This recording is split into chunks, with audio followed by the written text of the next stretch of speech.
Hey, welcome back to Leadership Pipeline. My name is Mike Santiago, and maybe you've seen some episodes in the past, but the purpose of these videos is to help your leadership development. I'm here to give you all that I got so that we can think alike, so we can be unified in spirit, unified in the way we reach this city for Jesus, unified in the way that we lead the people that God has entrusted us to shepherd.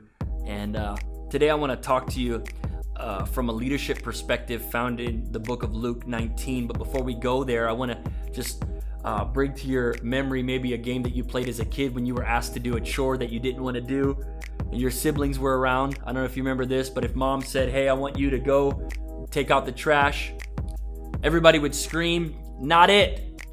They would say, "Not it." And everybody at the same time would say, "Not it, not it, not it." And the last person to say "not it," well, they were it, and they had to go take out the trash. I want to talk to you about how some of the things that Jesus will ask you to do, our tendency will be to say "not it."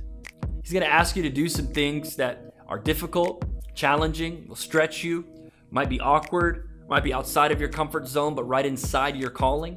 And so I don't want us to be a "not it" church where we say "not it, someone else will do it." I think God's called us to do it. The hard things, the difficult things, the things that will challenge and stretch us. And in Luke 19, verse 28, it says, "After Jesus had said this, he went on ahead, going up to Jerusalem.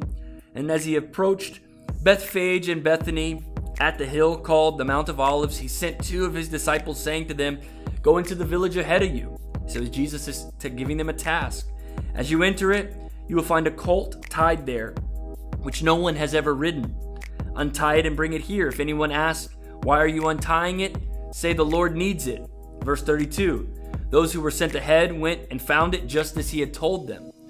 As they were untying the colt, its owners asked them, 'Why are you untying the colt?' They replied, 'The Lord needs it.' They brought it to Jesus. They threw their cloaks on the colt and put Jesus on it. As he went along, people spread their cloaks on the road." I feel like this is a picture of one of those "not it" moments. Go find me a donkey. Not it.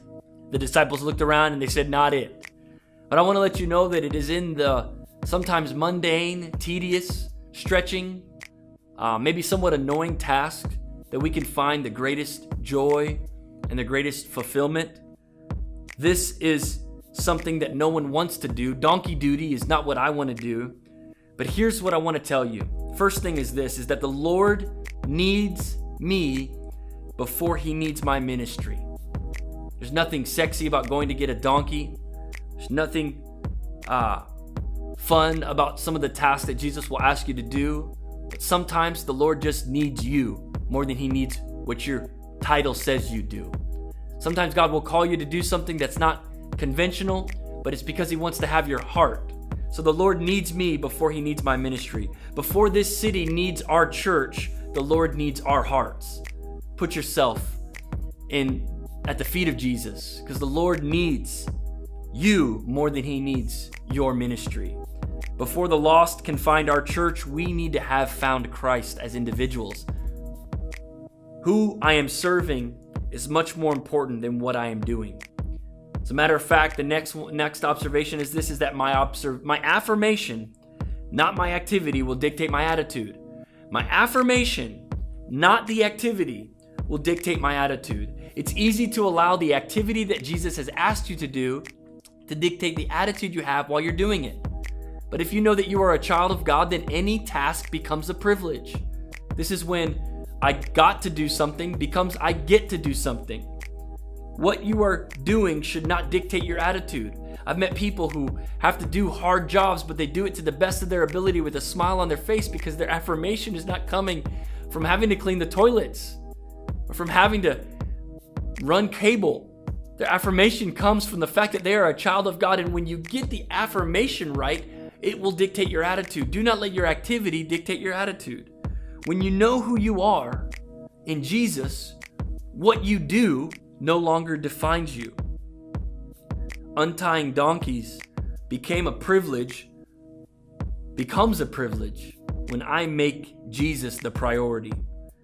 Your motivation for untying donkeys, your motivation for the mundane task, your motivation for scheduling people on Planning Center and replying to emails and setting chairs up and tearing them down should be found in the fact that the Lord needs it. When he sent them, he didn't say the world needs it. He didn't say anyone else is going to need it. He says, I needed it. The Lord needs it. And so untying donkeys becomes a privilege when you realize who you're doing it for. This is when I got to turns into I get to. Once you can place your faith where the needs of Jesus exceed the priority of the needs of anyone else, you get complete satisfaction from untying donkeys. One of the final observations of this is that the closer I am to Jesus, the crazier the favors he will ask of me. It was only because of their proximity to Jesus that they were able to be asked to do such a weird thing. Because you have to be close enough to Jesus that he can whisper in your ear the uniqueness of his call. Many of us are okay with Jesus calling us to love him, to serve him, to follow him.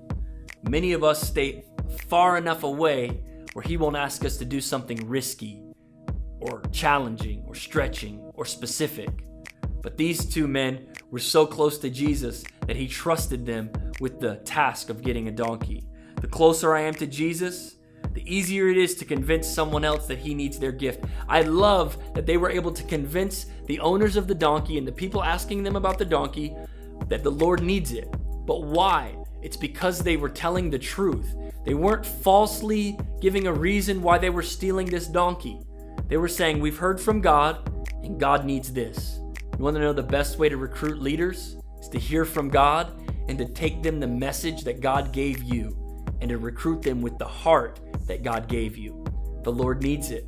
It's hard to argue with what the Lord needs. It's a lot easier to argue with what you're trying to manufacture. Do not be surprised when Christ calls you to find a donkey. That's what you get for following him so closely. He sent 2 out of the 12 disciples. My guess is that they were close enough to hear his voice and obedient enough to do what he said. This is really important. How do we untie donkeys? I'd like to change the not it to the other kind of not, spelled starting with a K. Instead of not it like N-O-T, I'd like to talk to you about the K-N-O-T of untying donkeys. The first one is this. You have to K, know Jesus intimately. They were close to him. They could hear his voice. They could hear his commands. They followed him. You have to know Jesus intimately as a leader of this church. Number 2 is the N. Never underestimate the uniqueness of his call. Don't underestimate what God wants to do through you. You don't just want to be a follower. You need to be someone that's willing to untie donkeys for his sake. Untie donkeys for the gospel message. Number O. The letter O is own the answer. They said the Lord needs it. They were fully convinced that they would be able to steal this donkey because Jesus had spoken to them and they had the answer.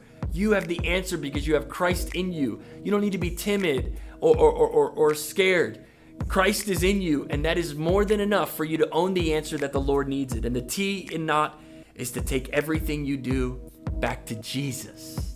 I think many leaders are disillusioned by me as their pastor because they take their work to me and they don't take it back to Jesus. I'm going to disappoint you. I'm not going to notice every little detail that you put into work sometimes, but Jesus, when he sees what you do, he recognizes everything. So K-N-O-T, know Jesus intimately, never underestimate the uniqueness of his call, own the answer, and take everything you do back to Jesus, because that's who deserves all the glory and honor. Thanks so much for watching this episode. I'll see you next time.